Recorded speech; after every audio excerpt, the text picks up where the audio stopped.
And to our finals MVP, Kevin Pagao. 24 points, 9 rebounds for assist, 2 blocks, extra 5. So, ano man sa'yo mo?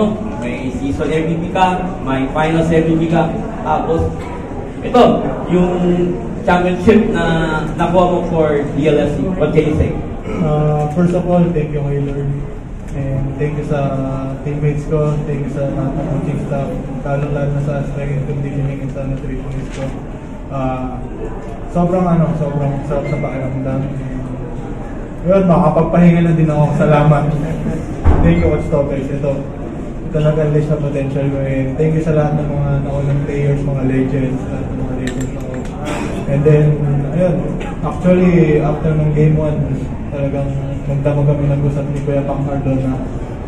And talagang in-advise niya knowing na yung career niya mga ups and downs. And then, sobrang happy ako na, ayun, nagkaroon ako ng courage words galing sa kanya. So, thankful ako. Thank you, Kuya Pang. Love you. Okay, thank you very much. The floor is open for questions. Okay. Thank you fourth quarter na down sa kasatungkulan para mahabol. Ano bang naging mindset mo para makuha siya ng championship? Siguro mindset na leave it all in the floor na dahil nga wala nang bukas to game 3 na ito winner-go-home na. Kaya natulad nga sinasabi ni Coach, yung grind, mahirap, yung mga pagkakamali, ayun, nakita niya naman, nag-turnover ako. And then, binawi na sa blocks. And then, yun, trust lang ako kay Coach, trust ako sa teammates ko lagi sa dalawang kong nandito. So, ayun, sobrang sarap sa feeling na nakuha namin yung championship despite na madaming nag-doubt sa amin ng person. Ito na kami ngayon, champion. Let's go! Kanina, pagtanggap mo ng finals MVP, sumigaw ka ako. So,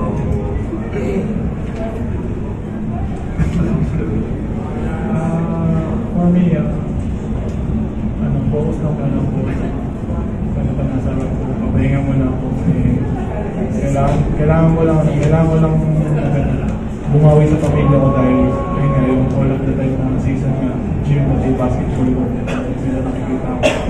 So, yun, bawi muna sa pamilya ko, lalo umuwi pa yung mama ko galing dito. Ayun, after nun siguro, hindi ko alam. Pero yung isa, saan siya magbabakasyon? Saan? Going to Japan. Magbabakasyon lang ako sa